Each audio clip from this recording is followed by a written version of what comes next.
FSN Radio. It's all about what's next. Go to financialsurvivalnetwork.com and sign up for your free weekly newsletter. You'll also get 3 free reports. The Financial Survival Network. It's all about what's next. Welcome. You are listening to the Financial Survival Network. I'm Kerry Lutz. It's March 20th, 2018.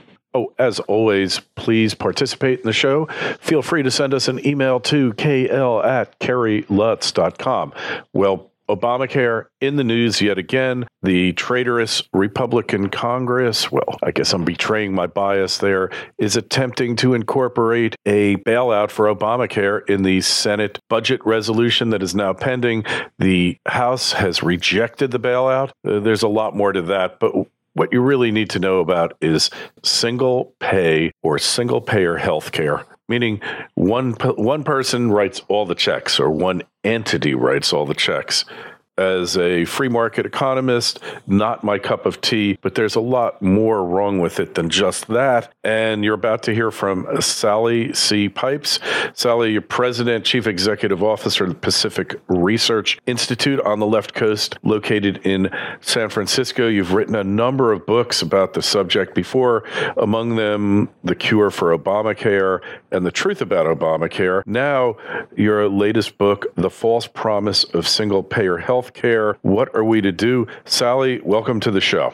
Well, thank you so much for having me on. Healthcare is still very much in the news, and I think a lot of the polls have shown that healthcare is going to be the number one domestic policy issue in the upcoming midterm elections and probably going through to the 2020 presidential election. Well, if we look back at the midterm election, when was that? In 2010 and 2014, during the Obama regime, both times, the first time the House majority Democrats were swept out. The second time, the Senate was swept out. The Democrats in the Senate, both houses came under the control of the Republicans, largely because of health care, correct?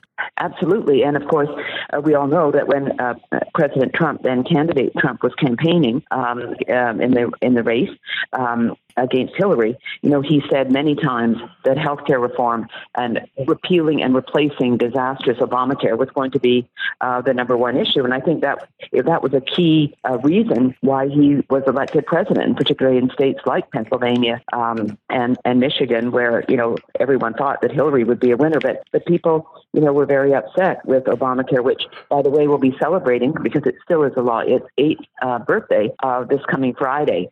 So people were upset. Very high premiums, high deductibles. What good is it to have health coverage with an exchange plan if the deductible is $12,000 and your middle income, you can't afford to use the health care, your insurance, because you can't, that's just too high a deductible. And then we had, of course, a number of people very upset with the small networks of doctors and hospitals. They would buy a plan, an exchange plan, whether it was bronze, silver, gold, or platinum, and think, well, I'll keep the doctor I've had. And then they would call up their doctor's office and find out that the doctor was not in network. So a number of serious problems. But unfortunately, last year, the Republicans were unable to repeal and replace Obamacare, even though there were a number of attempts, as you know. Yeah, the number of attempts, and makes you wonder if they're treasonous or what their motivation is. But for right now, it's what we've got. At least they were able to repeal the individual mandate. I would have liked to have seen them repeal the business mandate as well, but it is what it is. But single payer, that's what the Democrats, that's their current vintage of snake oil. Single payer is going to fix everything. And look how well it works in Canada. Look how well it works in the UK and all over the world where there's single payer. We got to be crazy not to want this, don't we, Sally? Well, I think we'd be crazy to want it. I've written a lot on this, including in my new book. Single payer, and I think a lot of people don't understand what single payer or Medicare for all means. But what single payer means is there is one payer for your health coverage. And in the case of Bernie Sanders' bill, Medicare for All, Keith Ellison is now the new House guru for the Medicare for All bill. What California's SB 562, the Healthy California Act, which is single payer. All of these plans that are out there are they completely banned private health insurance.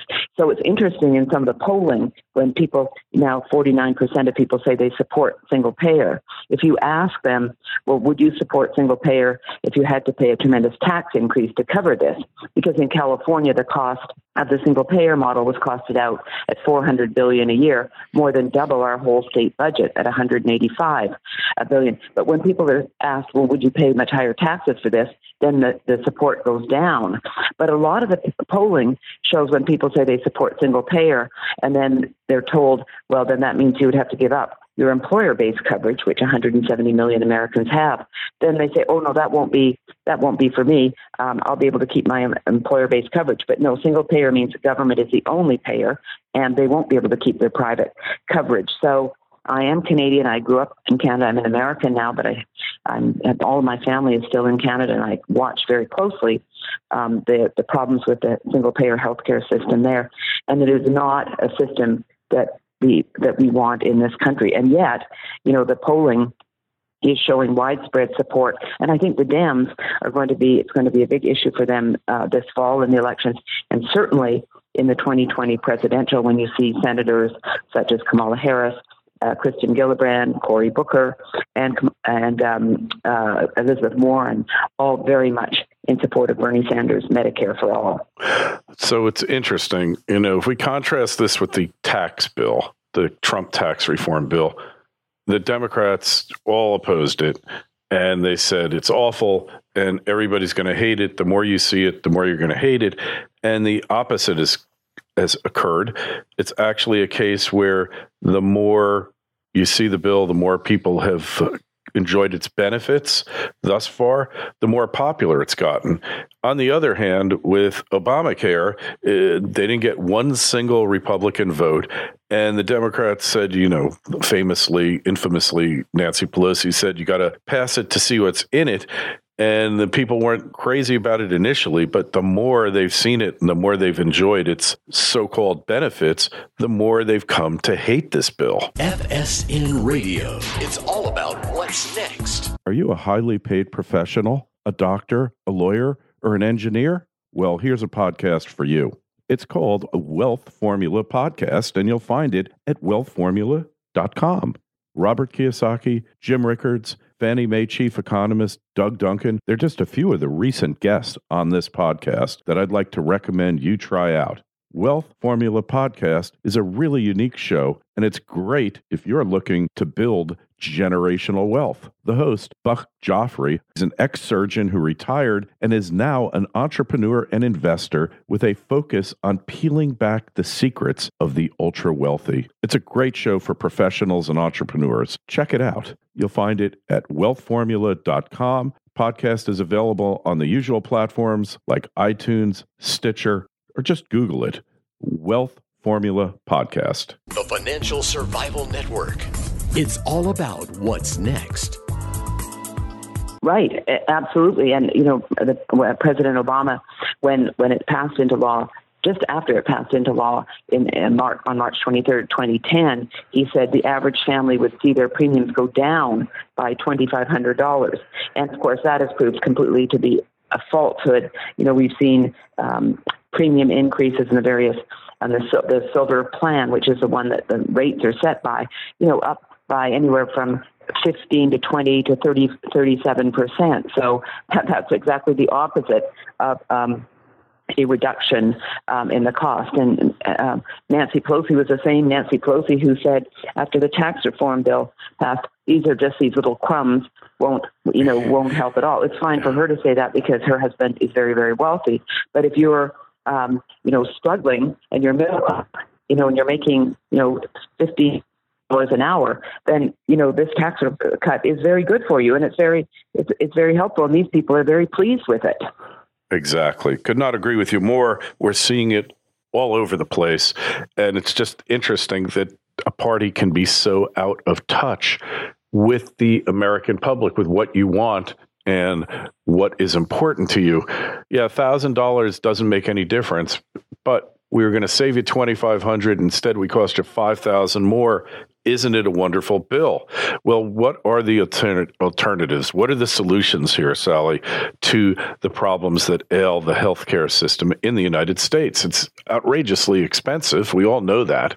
Right, exactly. Well, it's been interesting, and Senator Lamar Alexander from Tennessee, Republican, and Patty Murray, Democratic senator from Washington State, have been pushing, their bipartisan bill to get it into the cost-sharing reduction subsidies and into the omnibus spending bill, and it looks like the House rejected it. I don't know what the Senate's going to do today. You mentioned that, but it is so interesting that the Democrats who have been really pushing for these, putting the cost-sharing reduction subsidies back. We're talking about $10 billion a year, and then in the last few days they've come out against the CSRs and the reinsurance funds going to the insurers. And I think they realize that Obamacare is failing. So they say, we don't want to prop it up anymore. Now we want to move to a single payer system. So what we need to do in this country to restore and continue to have the finest healthcare system in the world, because Canada, the country where I'm from, where the average wait from seeing a primary care doctor to getting treatment by a specialist last year was 21.2 weeks. That's over 5 months. To see a neurosurgeon, 33 weeks. So this is not what we want. We want a system in this country that does bring about affordable, accessible, quality care for all Americans. And that can be done through changing the tax code. Because, during World War II, when wage and price controls were in, the government gave companies the ability to write off the cost of what they pay for their employees' health care. And employees get their health care tax-free. But if they go into the individual market, they have to buy their health coverage with after-tax dollars. Now, I would like to see this employer subsidy actually removed. But in the meantime, because it's not going to happen overnight, I'd like to see individuals be able to get their individual health care tax-free. We need to allow people to buy coverage across state lines, and President Trump has been a big supporter of that. We need to get rid of these individual mandates. There are 10 essential health benefit mandates under Obamacare, which add significantly to the cost of coverage. And then each state has about 40 to 49 mandates as well: alcohol rehabilitation, in vitro fertilization, hair transplants, all these things which add 20 to 50% to the cost of a premium. If I want a plan that covers alcohol rehabilitation, I should be able to get it. But you probably don't want to subsidize what I want. And so people should be able to get the kind of coverage they want. And certainly we're seeing in the short-term healthcare plans that were part of President Trump's executive order of October 12th. This is kind of the way to go to give people options of different types of coverage. And so a lot of uninsured people who didn't want to buy Obamacare exchange coverage, they paid that individual mandate penalty of $695 or 2.5% of income. They paid that. But a lot of these people, because the exchange coverage was too expensive for what they thought they would need, but with the short-term plans, and they should, we hope, become available in the early fall, that a lot of the uninsured will then buy coverage that suits their needs. So get rid of these mandates, get rid of the employer mandate, do medical malpractice reform. The cost of defensive medicine in this country is about $210 billion a year. So let's give people options. So these are all the kinds of things that I would like to see in a healthcare plan that will bring about affordable, accessible, quality care.